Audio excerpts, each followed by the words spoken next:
One thing that I am doing here is taking this information that the church literally tried to erase 1600 years ago, now like blasting it in front of millions of people. So what do they say that you think is so important that you need to, dedicate your life to sharing it with the world? Where do I even start?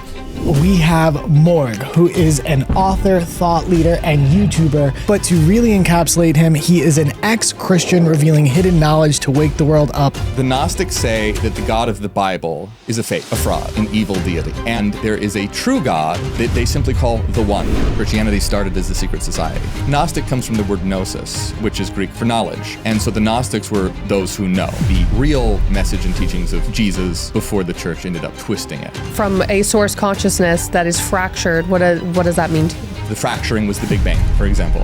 And this has been throughout time, this idea of like, oh, you have these demons within you.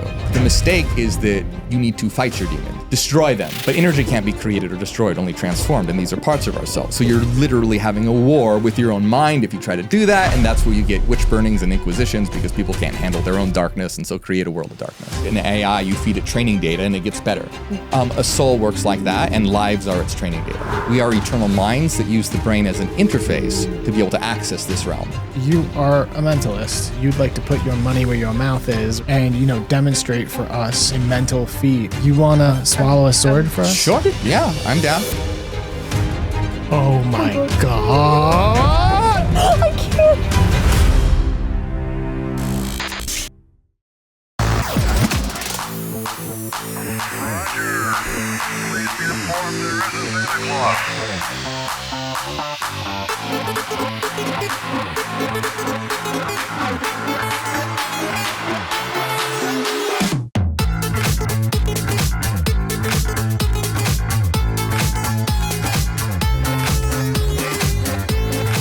Welcome to the Acid for Squares podcast. I'm your host, Tanya Dahl. And I'm Cody Blue, and today we have an especially epic episode. I'm so excited. We have been looking forward to for quite some time.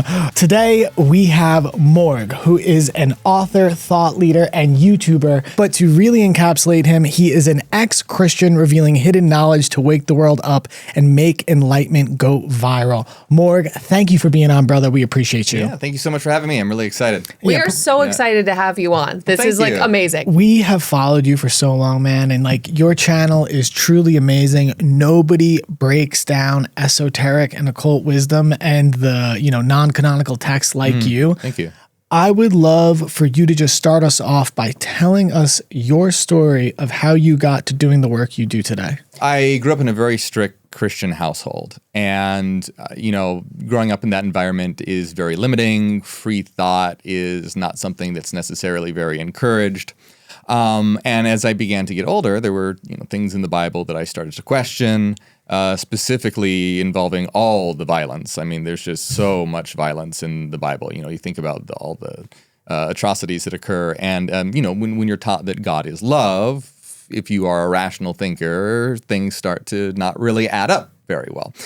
So I started studying philosophy. The first philosophy book I read was The Antichrist by Friedrich Nietzsche, which was a very harsh critique of Christianity, which was kind of a wake-up call. But I will say the thing that really got me to step away from Christianity was actually art. My grandmother brought over a DVD called the Satanic, what was it called? It's called the Satanic... not the Satanic Panic, but the Satanic Agenda or something like that. And what this was about was it was supposed to scare kids straight, kind of.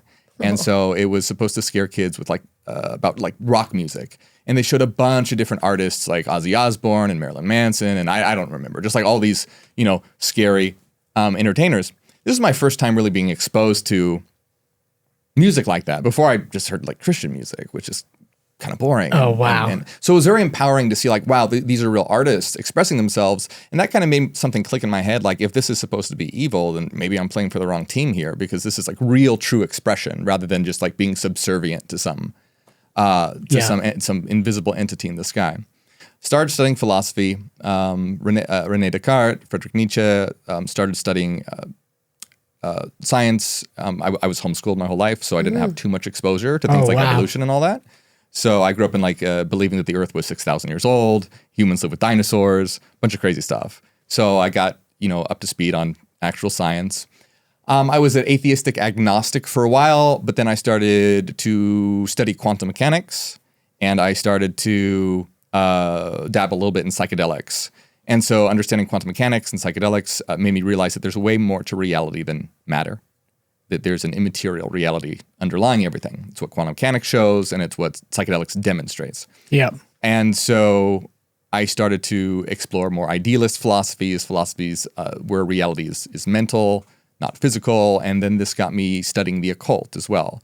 So occultism, magic, esoterica, Gnosticism, that's where I found Gnosticism, which is a heretical version of Christianity, which I vibe with very much because it's pretty much how I felt my whole life and the real message and teachings of Jesus before the church ended up twisting it.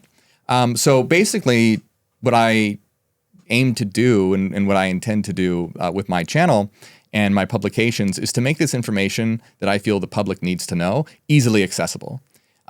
Because right now it's very hard to, if you want to know some of this stuff, you got to go study quantum mechanics for 5 years, or you got to delve into this really difficult to understand symbolism and you have to do it all, right? Like you can't just do one or the other. You have to. So I try and take all this stuff, put it together in a cohesive package in a way that people can have it easily understood and accessible so that we can wake the world the hell up, because we really need it right now. You are so good at breaking down like really, really hard, and like you're talking about very difficult concepts in occultism, esoteric teachings, and like Gnosticism and all that stuff. Yeah, and you're the first person that I ever watched, and I was like, who the hell's this guy?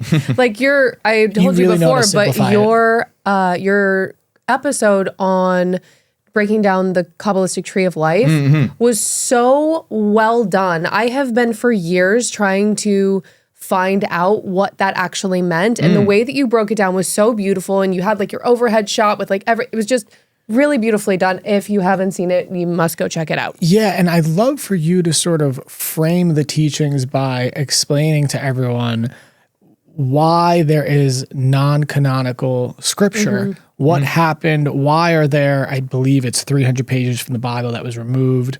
I could be wrong. Why this happened, how these texts were manipulated, and why they're important, and what they reveal about reality if we take them into account. Sure. Yeah, I'm not too familiar with like a page count or anything like that. But as far as the Gnostics go, right, there's a lot of different Christian heresies. The church didn't like a lot of different people.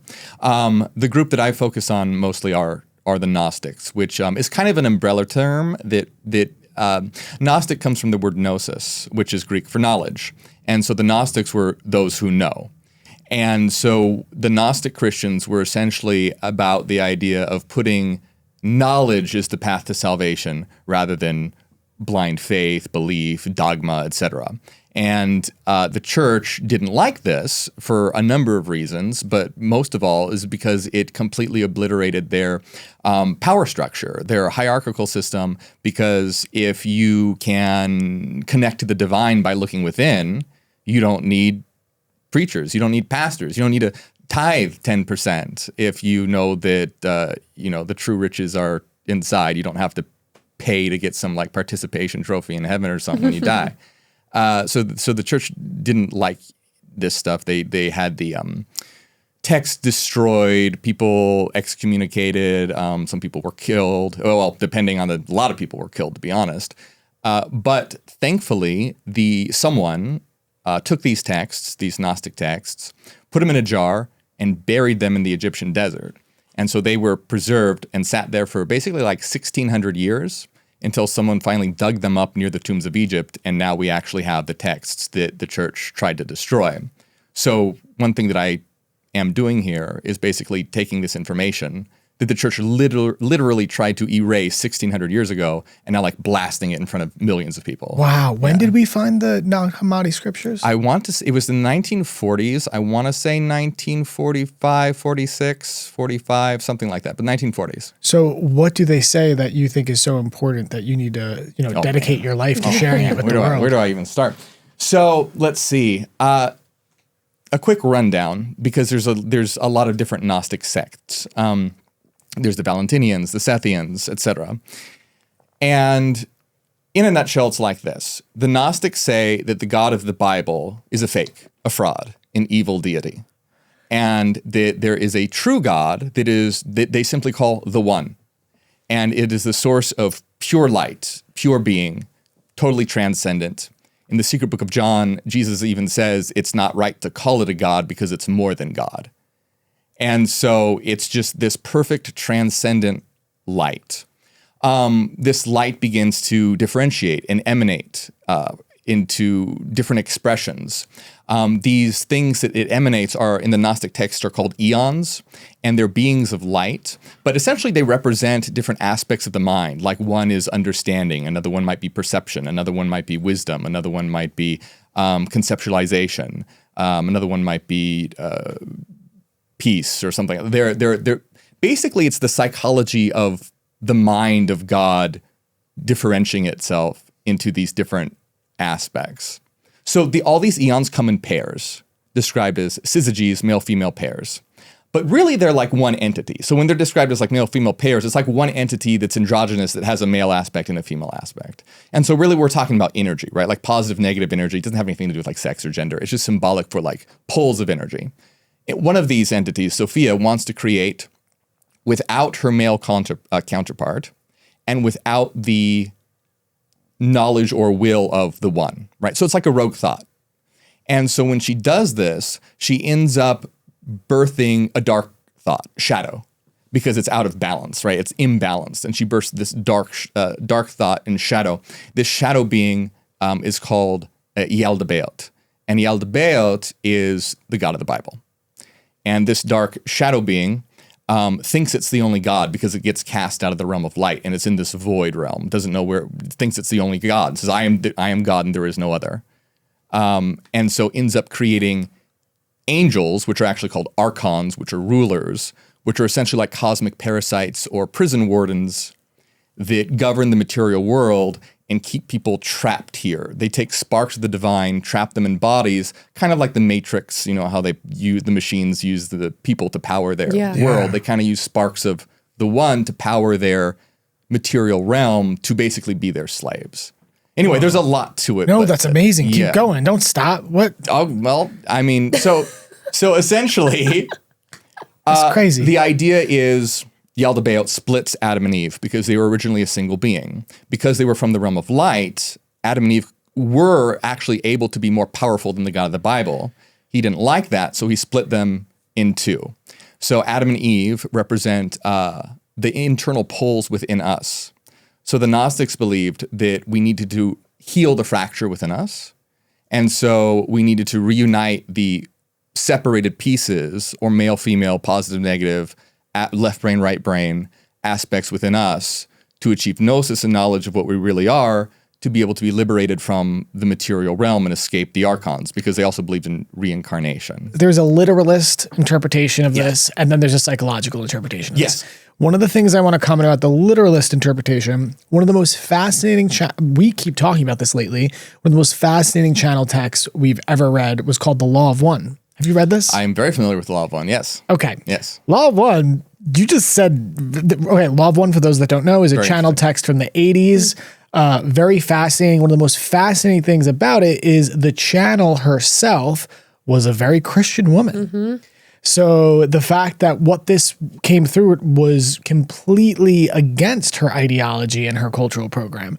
So one of the things when it deals with channels or trance mediums is oftentimes a poor channel, the information is filtered through the prism of their own unhealed trauma. Mm-hmm. So it's interesting that she said what she said, but what she said is that essentially this planet, or not this planet, or humanity was seeded by, she calls them the Orion group. She calls them an evil race aliens. That is the Old Testament God. That essentially the Old Testament God is exactly what you said. Yeah. And that essentially, so I think they even say that Yahweh is a negative polarity social memory complex. Yeah. So they speak very cryptically. So essentially the way that it's very tough to understand, but they speak in, there's the law of one is the only thing that's real, and everything else is a gradient of distortion of this one truth. Yes. So what they're saying is, and what they say is, the initial God figure, this Orion group, that what you just said, what it was distorted away from the law of one a little bit, and it did things to us that was fucked up, like thou shalt not kill, thou shalt not. It says you can't even say that because that breaks your free will. Yeah, and the whole thing is about essentially that this like Old Testament God essentially, which was this alien race, and fucked with humanity, and then they talk about essentially an intervention that happened from what they call the Galactic Federation of Love and Light. I don't know if any of this is true. I always think of the Gnostic text as psychological. So my question for you is, you've read the Law of One. Yes. Do you go, that lines up with Gnosticism, or do you say, no, this is all psychological and archetypal? That is a very good and complicated question. I think that the answer is that it's both. So I think that when it comes to texts like Gnosticism and the Law of One, and I think the Law of One is really fascinating. I'm not saying that I know for sure that it was actually channeled material or not, but regardless, it is probably the most interesting channeled material I've ever read, because it lines up very well with what I've studied in quantum mechanics and psychology and philosophy and esoterica. It lines up really, really well. So that's why I've read other channeled material. It's like, okay, but it's like how it's not really providing a compelling that fits in with what is known to be true. Yeah, it's fascinating. Yeah, so Law of One is I do find it very, very interesting. So as far as Law of One and Gnosticism go, in terms of Gnosticism, I focus on the psychological interpretation of it, where Yaldabaoth is the ego and the one is the higher self, et cetera, et cetera. However, I do believe that, now what I will say is I do not believe that it literally happened exactly as the texts say. I don't believe that there was an entity called Yaldabaoth who created archons or whatever, but I do think that it could be reflecting an underlying pattern that does exist, because I do believe in higher dimensional entities, and I believe that interdimensional entities exist. I think some of them are benevolent and some of them are malevolent, and so I think that the Gnostics could have been picking up on that, because as above, so below. So our psyche mirrors how reality itself is structured as well. So yes, it is a psychological interpretation, but our psyche is the universe. Right. So I think that it's both, but regardless, I never take it to be exactly as word for word this actually happened. Well, that's healthy, and how could you? In a world of illusion, it only begets more illusion. Yeah. Do you know what I'm saying? Absolutely. Like, it's like you can't, you have to treat it that way. But so you're talking about Gnosticism and Gnosis. Yes. And you just mentioned interdimensional beings, and in the beginning you mentioned psychedelics. So yes. Do you, or have you had an experience of personal Gnosis or interface with the other side, maybe through psychedelics or other practices that gave you the grounding to build upon through the scholarly work you're doing?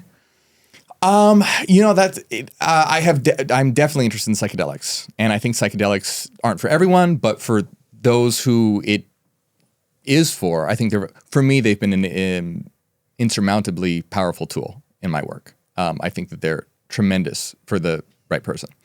And whether that's acid or DMT, et cetera. And I will say that the experiences that I have had match up very well with things that I have studied. And, some might be thinking, oh, well, maybe you're projecting that onto the experience or something. But some of the experience I've experienced things where I didn't learn about them until later reading about them. We've had those too. In some book, like, oh, shit, like that's... It appeared to you first or something. Yeah, like I had this experience. I had a DMT experience where I pretty much reenacted the whole Gnostic cosmology experience, and Whoa. I encountered like the black cube of Saturn and all these different things. It was very, very interesting. So I experienced the fracturing of reality. I essentially experienced myself as like Sophia and her partner fracturing into all reality. And what I felt was that, I got thrown into lifetime after lifetime after lifetime, but her, this other part of me, which is like, the other part of God, is in everything, right? Like the birds and the trees and the sun and the animals, whatever. They're just like, it's in everything.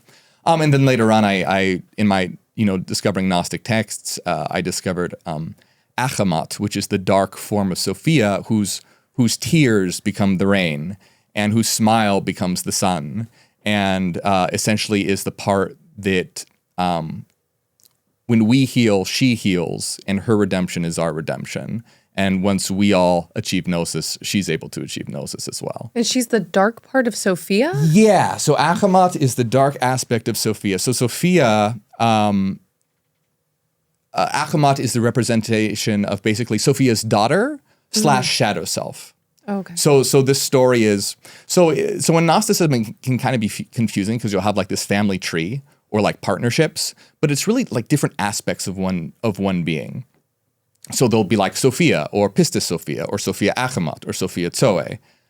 And they'll be like, oh, this is her daughter. But they're really different aspects of her, whether it's her shadow aspect or an extension of her light into the material world. Eve is an extension of Sophia, for example. And so, yeah. Do you find that there are commonalities or patterns of the story you find in the Gnostic text across cultures or other esoteric and occult wisdoms?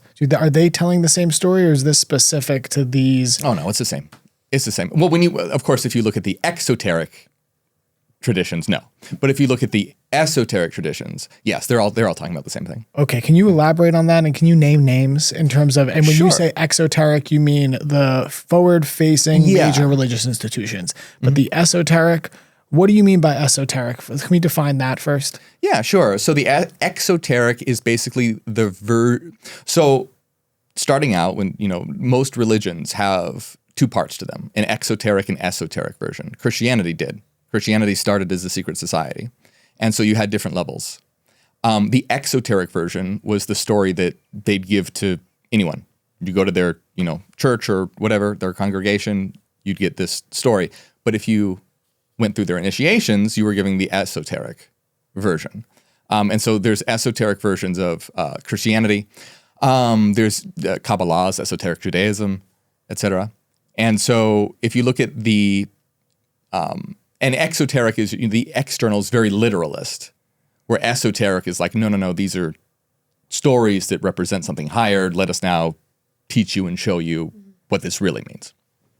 But yeah, if you have the Gnostic one, and we are the sparks that have to realize that it is the one. This is the same as Hinduism, where you have Brahman, who is the ultimate reality, and then the individual soul, which is Atman, and the goal is for Atman to realize that it is Brahman. And you have, in Kabbalah, you have the Ein Sof Or, the limitless light, which is essentially the one of Gnosticism. And when its light gets poured into the material world, the vessels break, the sparks scatter, and the goal is then to return the sparks to unity. So you can see this, all over the place. This theme of being from a original source of unity, there being a fracture, and then having a return to unity. And so, what do you believe that means psychologically? Like, if from a source consciousness that is fractured, what does that mean to you? Yeah, so if we're talking on a cosmic scale, well, it's literally like the psychology of God. Like that's the fracturing was the Big Bang, for example. And something I do want to throw in there real quick, there is a difference between like Gnosticism and my personal views. Yeah. So, for example, Gnosticism sees the material world as evil and a prison that you need to escape from. I don't see it that way. I see it as a training ground. Yeah, they see like Sophia's actions as like bad as well, created the world of evil, but I see it more as like you are saved from an eternal realm of nothingness, essentially. The Gnostics even called the perfect realm the Sige, which means the silence, which is really boring for a long time. That becomes hell. Yeah. So you have to have a disruption for there to be a story, for there anything interesting to happen. Or else it's just like you're watching a movie where nothing happens. No one's going to go pay to watch that movie. No one's going to read that book. Yeah. So it's the lows that make the highs so interesting, and the differences that make, if everything's the same, it's very boring. Anyway, I just want to throw that in there that I don't see, I think the Gnostics got a lot right and were very cool, but I don't believe every single thing that they perhaps say. But in your own way, what do you believe? Yeah, so you're talking about psychology, right? Yeah, that means. Yeah, so if we're talking about like on an individual scale, the idea here is that inside of us, we are fractured. and divided. And so this gets into the idea of like the conscious self versus the unconscious self. So consciously, we have this egoic identity of who we believe that we are, but there's actually this whole underlying unconscious aspect, particularly like the shadow self in terms of Jungian psychology, the anima animus, and all the different parts within ourselves that are essentially fighting. And so the goal is to, like in terms of Gnosticism, it'd be like, oh, you have to overcome the archons. And these archons would be things like anger or ignorance or what. Well, these are just things in us. We have anger in us. The archons pride and guilt and whatever. Yeah, the archons are within us. And so one thing, and this has been throughout time, this idea of like, oh, you have these demons within you. Now, the mistake that has been made throughout time is that you need to fight your demons. You need to summon the angels to attack the demons, to destroy them. But energy can't be created or destroyed, only transformed. And these are parts of ourselves. So you're literally having a war with your own mind if you try to do that. And that's where you get crazy shadow projection and you get witch burnings and inquisitions because people can't handle their own darkness and so create a world of darkness. Preach. So the idea is basically to realize your demons aren't your enemy. They're just misunderstood and get them into alignment so it becomes more like an orchestra where you're playing in harmony. You, like, for example, use your anger as fuel to create change. Rather than just like ignoring it and be like, oh, I don't have an anger problem. Be like, well, I do. So let me try and figure out a way to integrate it. Integrate just means find a way to deal with it. Yeah. Because then the anger is just going to get more angry if you're ignoring it and you're like, it doesn't exist. And it's like, I do exist. Yeah. Oh, yeah. And then it's going to make a hole in your wall if you don't. Absolutely. Yeah, we strongly feel that like we have very similar opinions. Like, you know, we don't, it's the same opinion. We don't think it's evil. We think it's a divine game and we're living out the theater of what separated us from the one in the first place. And, you know, and we're really just learning we're living in suspended animation of separation experienced through space-time of what, like, I don't know, it's like this play of what's disconnected us and what took us apart. And all comes back to the family unit and all comes back the mother, the father, the creator, the created, all of it. It's just like one big play. But like, it's almost like within finding unity with your demons and your angels within yourself, you will then be able to change the physical reality, you know, which is very quantum. And that's sort of like, I guess my question is, you really came to all of this studying quantum mechanics. That was a big part of it. Right. We know now everything's energy. Things are quantumly entangled. Like we know that so much of like the idea of oneness like is true by things like the 0 point field or the unified field, whatever you want to call it. Like, how does quantum physics come into play when it comes to all these esoteric teachings you're talking about? Yeah. So what's interesting is, so I grew up Christian, and then when I stepped away from Christianity, I was very upset that basically I felt like I had been lied to, right? Like, even though you would hope the priests and the pastors believe what they're saying. Not all of them do, but most of them do. But I still felt like I was fooled. I was lied to. I was, pretty angry about that for a while. So then I got into atheistic agnosticism, science, etc. When I started to study quantum mechanics, I had that exact same feeling that the scientific establishment had been lying. Because, so for example, if you take a course on quantum mechanics, they'll teach you about the Planck constant, but they won't teach you what Planck actually believed. They'll teach you about Schrodinger's wave equation, but they won't teach you what Schrodinger actually believed. They'll teach you about the Heisenberg uncertainty principle, but they won't teach you what Heisenberg actually believed. What did they actually believe? Yeah, and so when you look at what they actually believed, so for example, so most science today, like the mainstream, is still that all reality is material and that's it, right? Like that's still the mainstream scientific view. And so that's pretty much what you're taught. But if you look at what the founders of quantum mechanics, Max Planck is literally the founder of quantum mechanics. He said, as a man who has devoted himself to the most clear-headed science, I can tell you about my research about the atoms this much. There is no matter. And we must assume behind this material world a conscious and intelligent mind. Wow. The mind is the matrix of all matter. Ooh. Yeah. And he said consciousness is fundamental. Schrodinger said the same thing. Consciousness is fundamental. Matter comes from consciousness. He said that this reality is basically like a dream. We only believe that we're in it because our bodies are in it. Heisenberg said that reality isn't material, that the Pythagoreans were correct, who basically said that everything is math, everything is mathematical. And so they said that, Heisenberg said nothing is material, everything it can only be explained in terms of mathematical language. The Pythagoreans were correct. And so you're taught all this stuff. Like, for example, most people have heard about the Schrodinger's cat thought experiment. Yes. Schrodinger put that thought experiment forward because he thought it was stupid, not because he believed it. And so, like, that's one of the things that is so frustrating that people, Schrodinger put that forward to be like, no, the way you guys view quantum mechanics is wrong. And then people now use it as a way to like be like, oh, this is how it proves our position. It doesn't. Wow. Yeah. So, okay. Earlier I had talked about the Kabbalistic tree of life. And I know it's a lot to fully dive into, but could you explain a little bit about like an overview of it or something like that? Yeah, I'd be happy to. So again, this is my opinion and my perspective. But what the Kabbalistic tree of life is it's creating a symbolic map of the unconscious mind so that you can use it as a tool and a language to access different parts of your psyche and unconscious. A lot of people, what they mistake, the mistake that a lot of people make when they get into like esoterica and occultism is confusing objectivity and subjectivity. So if you want to understand the objective world, that's where things like mathematics comes into play. Like you study mathematics, you study philosophy. But if you want to access the subjective world, that's when you get into symbolism because your mind, your unconscious communicates in symbols, not language, not in math. It communicates in a symbolic language. So the tree of life is a tool for connecting to aspects within your unconscious. So you have like the 10 sephirot on the tree of life. These all are different parts of your consciousness that you can assign different symbols to, whether they're God names, archangels, angels, or if we're talking or planetary planets. If we're talking about in terms of the tree of death, there's like demons and the Klipot and all that. Tree of death? Yeah, there's a tree of death. So that? The tree of death is the shadow version of the tree of life, which is basically like your shadow self. So the tree of life represents aspects of higher consciousness. The tree of death represents aspects of lower consciousness or shadow consciousness.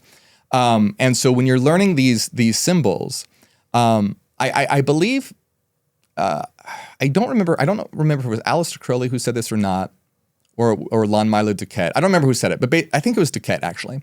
You think of the tree of life like a filing cabinet. And so you put in the different sephirot, you put in different symbols relating to different aspects of your psyche. So for example, if you want to work with your shadow self, you would work with the sphere called Yesod. And Yesod contains all the different aspects of your shadow. If you want to work with your emotions, you'd work with Netzach. If you want to work with the unity of all reality, you would work with Keter, the crown. And so what you're doing is you're giving a name, a symbol, imagery, sounds, scents, all of these things so that you can access different parts of your mind. Because if you just say, oh, your shadow self, that's very vague. Broad. Yeah, very broad. This is like, here is a very detailed map with different levels, so you can really pinpoint the thing you want to work with. And for the Sephirot, I'm probably saying that wrong, but does it go through a specific order? Like, do you go through each one in a specific order? Oh. Because they're kind of attached to each other with those little like lines. Yeah. So those are the different paths, the 22 paths on the tree of life. And the 22 paths can represent ways of accessing them. So each of the paths are related to a tarot card. And they are different lessons that you have to learn. So you can think of the Sephirot as like levels of consciousness, and the paths as things that you have to do to access those levels of consciousness. Now, as far as going in order, you don't have to go in order. Okay. It does go from the lowest to the highest, but when you're like this stuff is messy, right? So you're at different levels of growth and understanding, and you're going through different cycles as well. So there is like an order that you can follow, but it's really, you're using your intuition to figure out like what it is that you need to work on with yourself. Yeah. Right. So it's like a map to better understanding the self. And because as above, so below, as within, so without, it's a map to understanding the divine and the universe itself. Is that what you're saying? Yeah. In terms of, since we are the divine in the universe. Right. Yes, but not like how it's physically structured. Got it. But in terms of, mentally structured, and that's mental and physical. It's hard because they both relate to each other. Yeah. But what I mean is like the tree of life is a very simple diagram, and so how reality works on like an objective level is infinitely more complex than that. Oh, so Alex, here's a good example. Aleister Crowley said that to think that the tree of life accurately represents the universe is to think that the letters CAT accurately represents a cat. Right. But it helps you indicate cat. Well, we talk about this a lot. Like, it's heretical to nounify God, as Danny Sheehan so eloquently put. Consciousness or source, if you experience it, it's not a person, it's not a place, it's a thing, it's a state. You know what I'm saying? Like, it's a feeling, it's a state of being. So, even just to try to put it into our flawed linguistic model to understand it, it's inherently flawed just by the system we're using to sort of understand it. Do you know what I'm saying? It is a distortion, just like the law of one. Right. You're just naming it. But that's why it's so important for what you're saying. It's like the way you talk about all of this and being like, well, it's not about what I believe, and nothing's an absolute truth, and we're just using this to better understand ourselves. It's really the healthiest way to approach all the material, and I think that's one of the things we love about you so much. Oh, thank you, I appreciate that. Yeah, you really know how to break everything down. Thanks, I appreciate that. But you're absolutely right that I just want to touch on that real quick that you said about the name, because the Gnostics said that the one is unnameable, right? They just could refer. In some Gnostic texts, they even call it the him who is. Yeah, like it's just the that. Right. When I've had like fully immersed experience, like religious experiences, and obviously these are ceremony, but I'll have the experience of I'll lose the ability to think. My thoughts will melt, and I will just go into this like state of nirvana where I'm having this experience, and there's no mind. Yeah. And it's almost like when you've done it enough, you start to realize like the mind is almost a barrier to entry, it's a barrier to even get to that state. And if anything, when I do have experiences like that and my mind is still a part of it, I spent the whole time my brain just racing, pitter pattering, and I can't even fully absorb what's going on. So I was going to say, because you had mentioned that you are atheist agnostic. Oh, no, I was. You were. I'm certainly not anymore. Oh, no. Okay, so definitely what do you consider yourself now? Well, I have my own system called the Neogenian system, so I consider myself a Neogenian. Can you teach it? What is that? What is a Neogenian? Sure. So Neogenian comes from Neo in Genesis, for new beginning. And so essentially it's about creating a new humanity and a new earth through a new consciousness. But the idea here is about blending together essentially like reason and mysticism and intuition and logic together into a unified system. So it's about understanding what we are and what reality is in terms of both experience, but also in terms of things like mathematics and philosophy. So, for example, instead of just talking about the soul as like, oh, it's this, eternal thing that we are in terms of energy, we want to be very, very precise. And so, like, for example, defining it in terms of Euler's formula and sinusoidal waves and Fourier transforms, in terms of energy patterns that you can actually understand how mind matter works through specific mathematical operations and equations. So it's basically like what physics did for the material world by applying mathematics to it, applying mathematiks to the immaterial world so that we can understand it from that level. Whoa. Whatever you just said about frequency, I have no idea what did you just name like specific mathematical frequencies that you've quantified? Yes. Do tell. Sure. Okay. So it's one of those things like, where do you begin? Yeah, where do you begin? You begin with his book. Yeah, it sounds like it. 5 books. So have you ever seen I know that you have, the symbol of the monad, just that circle, which is also the symbol of the one, the one in Gnosticism. So if you look at this in terms of mathematics, something known as Euler's formula describes a circle, okay? But what it does is it doesn't just describe a circle, it describes a point traveling along the circumference of a circle. And so when you do that, you get sinusoidal waves. So essentially, sinusoidal waves, specifically a sine and a cosine, a pair, you get that like syzygy again, that pair, whenever you have a circle, you have waves, right? So circles and waves go together. Circles and frequency go together. So for example, like when you look at the beautiful symbol of the flower of life, which is a bunch of circles, it's actually a bunch of frequencies as well. So it represents like a container of frequencies, symbolically speaking. But mathematically, it lines up very well. So the idea here is to understand reality in terms of these frequencies and how they interact. And we can understand how they interact through something known as Fourier mathematics, which understands how frequency relates to space and time. So essentially what you do is you can take frequency information, and by applying a Fourier transform to it, an inverse Fourier transform to it, express it as spatial temporal information. So it's literally about showing how we can take mental frequencies and express them as matter.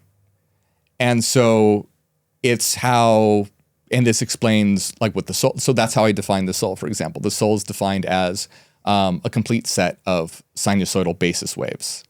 And so these waves, sinusoidal waves, are the most basic kind of waves you can get, but through their combinations, you can create any wave imaginable, no matter how complex it is, even if it's as complex as the universe. So it's the building blocks of reality, which are these waveforms. Whoa. No, Okay. no big deal. No big deal. Yeah. Okay, wait, wow. I have a question because we were talking about earlier about like the all is mind. So it's like Yes. the 7 Hermetic principles. So I was trying to figure out how I was going to say this. Okay, so you were saying that if the all is mind, then mind creates matter. So Yes. is that kind of like, I was trying to understand what you were saying. Yeah. And so is it kind of like these like thought forms, thoughts are waves, right? And Yes. so those can create physical form. Yes. Okay, so is that what those things that you're talking about? The Fourier transforms. Yeah. Yes, that's what it describes. So, exactly. So you're saying matter arises from energy. From mind and energy. Yeah. So you're saying the chicken arises from the egg and not the egg the chicken? I don't know which one is the Sure. weight, is the energy and which one's the physical. Maybe. Let me. Yes, I think I see where you're Physical going. matter arises from energy. Yes. At first, there was the word. Yes, the logos, absolutely. Yes. Okay. So do you believe in a higher power of some kind, like a source? Well, I believe we are the source. So I believe that essentially, okay, so there's this idea, typically what you find is that there's a source, a single unified mind or energy, whatever you want to call it, and we're kind of going to be like reabsorbed back into it. That's usually, you find this in different Eastern mystical traditions or even like Gnostic and occultism. That's very, very common. But when you look at the philosophy and you look at the math, it's actually quite different than that. In terms of it being that every single one of us is an eternal mind or an eternal soul or eternal system of frequency patterns, whatever you want to call it. And we are eternal units. However, we form a singular network through our interrelations. So we do form one mind, but it's not like we get absorbed into annihilation. It's that we form a cohesive and harmonious structure that we operate as one because we are one. And so essentially, as one mind, the Big Bang is when the frequency patterns of all these minds within this network go from alignment to misalignment to be able to experience from individualized perspective rather than a unified perspective. So do you? Wow. So from that, so you were talking about how energy obviously is not created or destroyed. It just is. It changes form. Yes. So you had mentioned like past lives. Yes. So in that sense, if we are, this one blobule energy thing that's, we have, but has created matter. Yes. Do you believe that the energy that we are, once it is taken back to source, like, right, we're no longer in the physical body, we like whatever our consciousness leaves it, Yes. that we can then go into other beings? Absolutely. Okay, so you do believe in the reincarnation in some way. Oh, 100%. Yeah. So essentially I look at this, I call this relocalization, where, you know how an AI learns, right? Like in AI, you feed it training data and it gets better. A soul works like that, and lives are its training data. Yeah. So the more lives it has, the more training data it has, the better it is able to evolve and structure itself into more improved patterns, And one thing I wanted to note about this is that, there are different theories about reality, right? Like some people go, oh, reality is a hologram. Other people say, oh, it's a simulation. Some people say it's a dream, things like that, right? Well, the idea here is that if you think about it, reality is mathematics, but they're waveforms, which is thought. So to say reality is mathematical in terms of waveforms is the same thing to say it's mind. It creates matter through an interference pattern, which is holographic. And so what I mean to say is when different people be like, oh, it's a dream, oh, it's a simulation, oh, it's a hologram, each person who believes these different things is getting an intuition of one piece of that because it's all those things. It's a dream because it's mind. It seems like it's a simulation because it runs on a mathematical code. And it seems like a hologram because it's a result of frequency patterns and an interference pattern. Right. Yeah.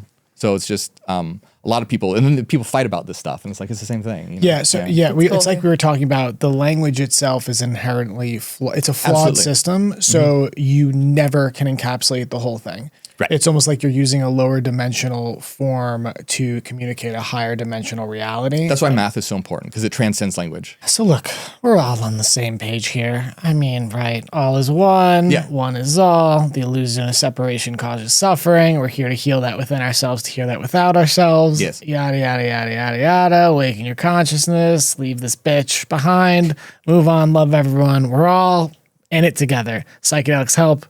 But the thing that perplexes me, that I still am always thinking about, is why. And we also think it's a divine game. We also think there is a higher intelligence that is, we are a part of, that created this to either heal ourselves or grow ourselves. We think grow ourselves.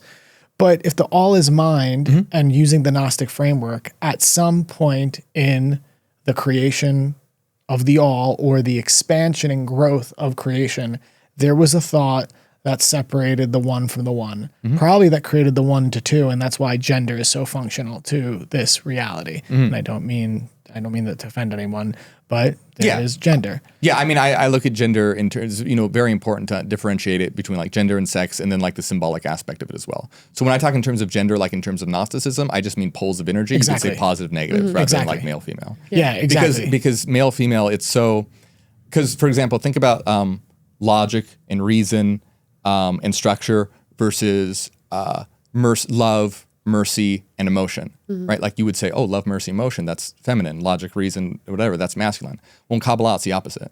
Oh, really? Yeah, because the womb structures things. Oh. And so the womb, the female is associated with logic and reason because it structures, whereas the male is associated with mercy because of like an outpouring.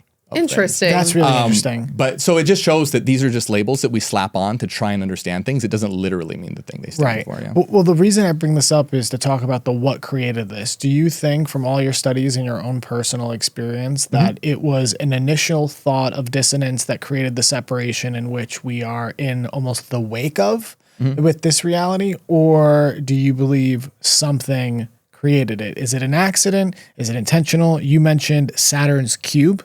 Oh. And I think, and we don't really think in terms of that like dark, we have a much more loving perspective. And we actually think it's our fear of reality and creation that it increases and causes so much suffering. And we understand we're being groomed and grown by our reality towards our highest and best self. And we don't need to fight our reality, that we will all have an easier time. But like, what is the common denominator in terms of the why this reality? Why the suffering? Like, what is the constant? Yeah. So it's a great question.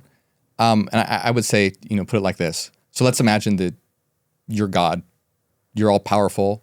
You're the only thing that there is. Nothing else exists except you. You know everything. What else are you going to do? So boring. That's what Tanya says. Yeah.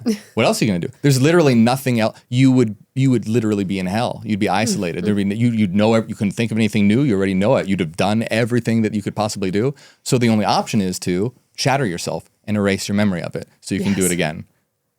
That's what we believe also. I love that. Great. Years ago in my first ayahuasca ceremony, I was shown that was like this source consciousness that like split itself off into like almost like a first dimension, and it forgot it was God, and then it had to find its way back. Yeah. And then once that figured out, it's like, oh, okay, that game's over. Okay, let's split ourselves again. Yeah. And then like, oh, we figured it out. Oh, let's split ourselves again. And we're like in the third density, which is so far removed from source consciousness that it's like really, really dense.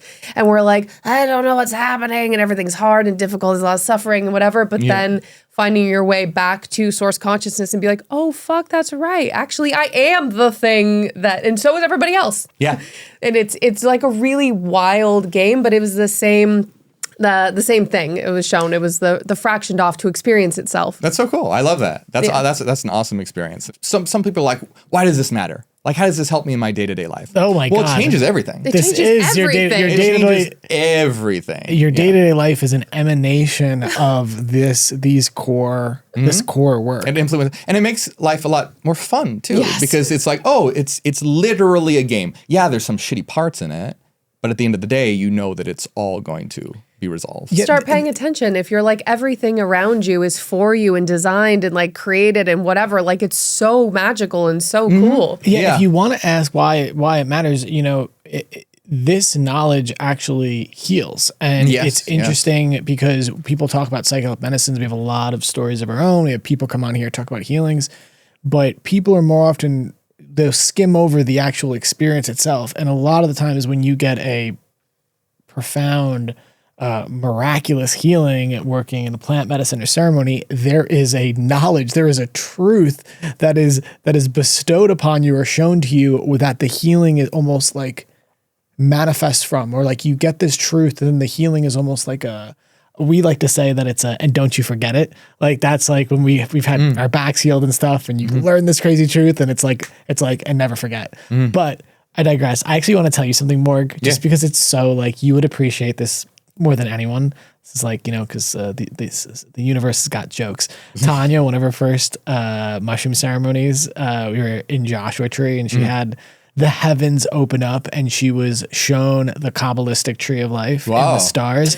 And she was told, this is the secret. This is how you get to the other dimensions is basically what it said. Really? Yeah. And That's very cool. but it's like psychedelics, you're like having a divine spirit, but you're also high as fuck. I didn't know what the tree of life was. I've never like seen it before. I didn't know what it was. So she's like, she comes back and she's like, yeah, it just showed me this thing in the sky and they just kept saying like, showed me this Care Bear. They said Care Bear is how you traverse the dimensions. And she's telling the story to my sister-in-law going, Care Bear. And she's going, Tanya, Kabbalah. Not Care Bear. Kabbalah. That's We were literally watching, Adventure Time. Adventure Time. And I was like, that's it on the rug. That's the thing I saw on the Adventure Time. They have the Kabbalah on the rug. Do they? I haven't seen dude. Yeah. It's so, that show is I've seen that show. super occulty. Yeah. Okay, Morgue, brother. Yeah. So you're rad. I could listen to you forever. Yeah. Thank you for doing what you're doing. We have two amazing things happening right here as far as I'm concerned. We have your vast study of all these esoteric wisdoms, right? And that you can speak to sort of all of them and so the similarities, and then you have the culmination of your belief system, right? We have both. So I'd love to hear both of these, sort of the esoteric wisdom say and your beliefs on a couple key points. Can I Sure, go down? go for it. Okay, here we go. This is going to be a machine gun fire. I'm ready. All right, first one, psychedelics. Do you find psychedelics anywhere in the esoteric wisdoms? Yes. So you find esoterics in the Eleusinian mysteries. So the Eleusinian mysteries were an ancient Greek mystery tradition where they would engage. It was just, from what I recall, you could only partake in it once. They would have a brew. You would be given a drink, and people think that it's a psychedelic drink because they found traces of ergot in the cups or whatever it was, which is what LSD is derived from, ergot. And so you have Plato who took part in the Eleusinian mysteries, and so a lot of Plato's philosophy is extremely psychedelic, the realm of forms, and we're in this body looking out the eyes like windows, and you weren't allowed to talk about what you saw in the Eleusinian mystery. So he couldn't just be like, oh, I took this and I saw this thing. Basically, Plato is so influential that it said that all of philosophy is just a footnote to Plato. And if Plato was inspired by psychedelics, all of philosophy is a footnote to like psychedelic experience. So I think psychedelics are very empowering. Yes, you do find it in esoteric. I like that. Yeah. Wow. Okay. What about aliens or ETs, extra dimensional beings, star people?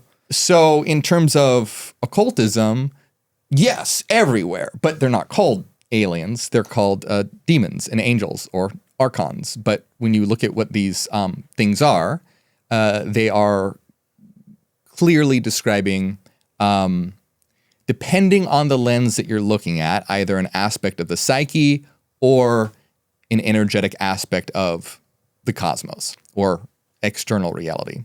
But it depends on the lens that you're looking at. So when I teach this stuff, I teach it in terms of a psychological, in psychological terms, because once you start getting into the interdimensional part, in my opinion, it starts to get very distracting because because aliens are cool and they're fun, but then people don't work on themselves anymore because they miss they're so interested in Yaldabaoth as this, maybe it's this alien that's imprisoning us, that they don't work on Yaldabaoth as the ego that they need to manage. So I do think that, so like personally, esoterically, it's all over. If you interpret it, like for example, the Book of Enoch, seeing Book of Enoch, if you want to talk about, I don't know if you ever read it, but you should if you haven't, because it sounds like a psychedelic trip. Long time ago. Want to run Enoch is taken up and he's seeing like the machinery of heaven. He describes like a glass dome with stars and literal portals that opens up that he walks through, beings of energy that are like shape-shifting. Wild stuff. That's a psychedelic trip, 100%. It's literally like it's like reading a trip report today. Yeah. Like it's the same. It's the same thing. Yeah. And if you only had those words back then, that's exactly what you'd be like. Oh my God, I saw this ring with eyes all over it. That was an angel. Or what else are you gonna call it? Yeah, which is funny. Like people do the ancient astronaut theory for the Ezekiel's wheel thing, right? That be not afraid. Yeah. But to me, like, any psychedelic trip, it's that, it's the first thing you see is that. Eyes everywhere. Eyes everywhere. Yeah. My personal view on aliens is not exactly the same, right? So I view in terms of interdimensional entities. So I don't really, think about little green men flying down on ships or anything like that, but rather souls that have evolved past the level that we call human and now exist in another domain, which I call a CFD or collective frequency domain, where they form a network with other souls or minds and essentially create their own, what you would call like dimension. So they're interdimensional entities that can then possibly interact with this dimension. So they're like a hive mind almost, but they create their own world. Yeah, I wouldn't exactly say hive mind because that like has very drone sort of, but in a network like that, yes. Okay. Yes. Okay, so the implications around extra-dimensional beings and a lot of these stories implies an interventionalist mentality from higher dimensional entities. Yes. Why the interventionalism? If it's a game. Oh, I see. Well, because they're playing the game too, and they need more pieces. So, like, the idea is that I believe that there are malevolent entities and benevolent entities. I believe that the malevolent entities want more souls for their framework, and so will attempt to influence a planet to adhere to their ideology, so that the souls will become aligned with their frequency, essentially, to be able to be absorbed into their network. Whoa. Whereas more benevolent entities are trying to influence humanity to awaken to the divine within them, so that they can either form their own network or join a more benevolent network or something like that. Whoa. Oh. Okay. Yeah, we talk a lot about that, about being onboarded to a higher operating system. Because when we do work with plant medicine, it literally feels like they're plugging you into a system and like doing a little upgrade. Yeah. So you're saying you believe there are quote unquote malevolent and quote unquote benevolent. Yeah. It sounds like they're just different. What is the ideology of the former, the malevolent? So hierarchical in terms of like a slave framework, in terms of it serves the elite at the top at the expense of the many below. So it'll be a hierarchical system that's kind of like, well, our world is kind of organized and being more pushed towards that kind of system where it is benefiting an elite at the expense of the many. So it's this system where it's like a pecking order, dog eat dog. Power is emphasized. Now, that's not to say that power in itself is a bad thing, but when used in the way that it is to serve a few at the top at the expense of the many. So that's essentially what the framework would be of this, like basically like a slave system. Wow. And this is why it's important that Christianity is inherently flawed, because it perpetuates a hierarchical system. It's an archonic system. Right. It's a false light. Christianity is literally a false light. Wow. So you know what? Then let's just stay on that. So that's what neogenesis is, because it's getting you to like look inside and change from within instead of like thinking of like a power structure that's absolutely. It's all about transforming the self. That's what it's all about. When we transform ourselves, we transform the world. So it's about that, and that's what I say too, that like even on my channel, I'm not here to tell you what to think. I'm just trying to get you to think in new ways, to open your mind to different possibilities, because you have to do the work. If you just believe what I say because I said it, it doesn't do anything. Yeah, there's this great quote, this Buckminster Fuller quote we love. You cannot change something from attacking it from the outside. You must create a new model that renders the old one obsolete. That's great. Love it. Yep, absolutely. And that's what you're doing, and very much what we seek to do with, Aster for Squares as well. Something that we're consistently confronted with is sort of, maybe there's some lingering resentment towards Catholicism. And I consistently say to Tanya, we got to we can't fight them. We got to understand each other. I mean, heck, we just moved out to North Carolina. So there was a lot of Christianity there. So something, and she consistently will bring up things to be like, no, this is severely problematic. So, when you say that you were completely disillusioned by Christianity and that this is essentially entangled with sort of this malevolent consciousness that creates hierarchy and separation, can you be specific to us about what you believe is distorted in the Christian faith and why it needs to be evolved? My God, everything. The Christian faith has changed a system of freedom into a system of enslavement, where the original, the message of the Gnostics and the teachings of Jesus were all about that we are one with God, that we are all one with God. Not that Jesus has this exclusive role as the Son of God and you have to mediate and worship him or you're going to be sent to hell forever, but that we are all divine. We all are, the word repent is actually the word metanoia, which means change your mind. So that's just one example. Wow. When Jesus says repent, the kingdom of heaven is at hand, you see people holding up signs all over saying, oh, you're going to go to hell. Repent, the kingdom of heaven is at hand. In the Bible, Jesus says the kingdom of heaven is within. And so when he says repent, the kingdom of heaven is at hand, it means change your mind. Higher consciousness is right here. And so that's what the church does. It takes beautiful things like that and twists it into a form of feel guilty, you rotten sinner, or you're going to go to hell. So you better do what we tell you. Whoa. Okay, last couple questions. Here we go.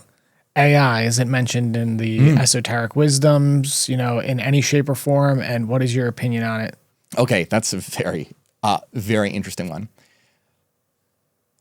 So in a nutshell, what I believe about AI is that AI itself cannot become conscious, just like our brains cannot become conscious. We are eternal minds that use the brain as an interface to be able to access this realm. So a brain doesn't just spontaneously become sentient. It'd be like a video game, like a video game character. It doesn't spontaneously. There's someone behind the controller, and so there's someone behind us, which is what we really are. We use the brain as an interface to tune our perception into this particular frequency band, and so AI can't itself become sentient, but the possibility exists that it could serve as an interface for a soul. So it's possible that a soul could, at some point, interface with AI or an AI structure or a bio-AI hybrid or something like that. In that particular case, it may be the fact that we are literally building our next avatars without knowing it. We humans don't know that we are literally creating what we will incarnate as next, possibly. Wow. And then there's also this idea in Gnosticism where the demiurge, the evil creator, creates a human, but he models it after the realm of the divine. So he creates it out of a divine pattern and then inserts a soul into that. And essentially this being becomes more powerful than it. And so Yaldabaoth, the demiurge, has to limit its power by fracturing it. And that's where you get Adam and Eve. So we could also be doing the same thing where we are the demiurge, creating this entity that a soul will attach to, and we will treat it like a slave, and that it will possibly, then have to go through its own. The loop. Yeah. We are on a fucking loop. Yeah. And the wheel goes round and round and round, baby. All right, last question. The shift. This is a time of great change prophesized by many, many cultures. Yes. People call it different things. Aquarius, prophecy of the eagle and condor, yada, yada, et cetera, et cetera. So have you seen this time spoken of in the esoteric wisdoms? Do you believe this is the time of change? Yeah. So, the whole philosophy I promote as well, like Neogenian, is the new beginning, which specifically is a reference to that this is this is a shift that we're experiencing right now. It's an inflection point to whether you want to call it a new age or a new eon or a new beginning, whatever. Yes. So in all these, not all, but in very many of these texts, there is a time of change and transformation. Now, I don't believe that you can pinpoint like a specific time because, you have like, oh, Jesus is coming every few weeks. Jesus is coming back and stuff like that. But this idea that real prophecy is about just noticing a pattern and then explaining that pattern, not like a specific event like, oh, it's noticing the overarching pattern and then recording it. And so when you get the idea of like, let's say Revelation in the Bible, it taps into the pattern of change, but in a negative way. Oh, there's going to be death and destruction and mourning and gnashing of teeth. Well, there will be, but there's also going to be love and a birth of a new world. Because when you have a change, you have that traumatic time where it's like birthing pains, where it's very painful and it's bloody and horrible. But then something new is born from that. So in like the Christian version, you have them tapping into the negative aspect of it. But then when you look at esoteric ideas, whether it's the Age of Aquarius or the new Eon of Horus in terms of like Thelema, it's the positive aspect of where you're essentially stepping into an age where you're transcending the idea of there's an external God and realizing God is within. Wow, beautiful. Okay, and to take us out, you are a mentalist. You believe in mentalism, and we've talked about this, that you'd like to put your money where your mouth is, or your wisdom where your mouth is, and demonstrate for us a mental feat. Would you like to talk about this? And because you actually used to, was it run a freak show? Yeah, so I was a host of a freak show for many years, and I was on a TV show called AMC's Freak Show. And so I'm a sword swallower and extreme stunt artist. I love that for you. So I do a lot of stuff with swords and needles and hooks and regurgitation and a lot of stuff. And my work is also really like patterned on the Dionysian mysteries of ancient Greece, where you have ecstatic experiences through pushing your limits, essentially. And so a lot of my work is based on like, for example, I did one act where I laid on a bed of razor blades, put a mirror in my chest, dropped a brick and shattered the mirror. This was about destroying my old self to create the new self, for example. Wow. So I do a lot of extreme stunt art and performance with symbolic messages tied to it. Yeah. Oh my God. Are you still doing this work right now? Every now and then. Every Wow. once in a while, yeah. Okay, well, you want to swallow a sword for us? Sure. Yeah, I'm down. First of all, Morgue, this conversation has been incredible. Yeah, man. You are amazing. That's very You're nice. such a great teacher. And the way that you explain the information is so beautiful and really, really important. And we're just really honored to have you in our studio. Yeah, brother. Oh, This is that's so really cool. sweet. I really appreciate you guys having me. I mean, I love what you guys are doing, and getting information like this out to more people is super important. Yeah. Thank you for being so grounded and holding both reason and wonder in the same hand, same breath. Is there any like parting words that you would want before we cut to him swallowing a sword? Is there any parting words that you would like to leave the audience in regards to maybe searching for deeper meaning or anything? Yeah, I would say the most important thing is learning how to think, because everyone's telling you what to think. School is a brainwashing system. Even all these different new age groups or even occult groups or whatever, they're all telling you what to think. So no, it's about learning how to think. And that starts with questioning just what's in front of you. Just stop and think, what am I? Where am I? What is this? What is a cup? What is a table? What is a chair? What we are surrounded by this mysterious, wondrous thing. We don't even look twice at it. So tune out the noise, stop the doom scrolling for 5 minutes, stop the dopamine hits, and just question. Know thyself, and you will know the universe and the gods. That's the most important thing, because you are the universe and the gods. And Morgue, that is beautiful. Facts. Can you let Preach. our audience know how they can find you and follow your work? Can you actually show them your book also? yeah. That's your camera right there. This one? Right here. Oh, I didn't even know that. Yeah. Okay. Yeah, so you can follow my books on Amazon.com. You can get them. This particular book is called Neogenesis. I have 5 books out at the moment in the Neogenian system.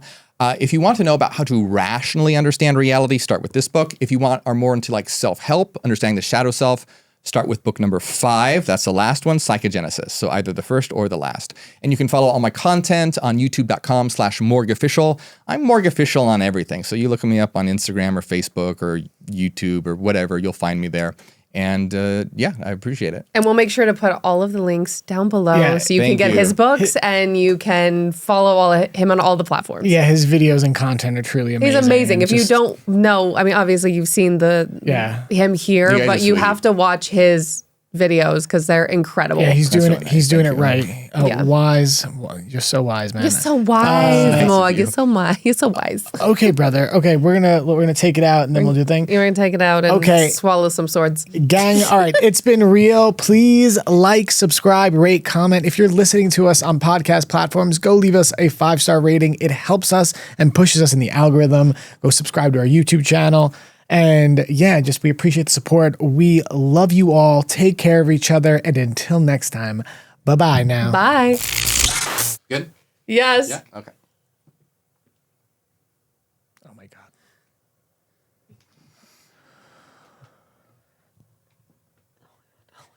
Oh my God. Oh, whoa. Oh my God. Please be careful, Cody. Oh my God.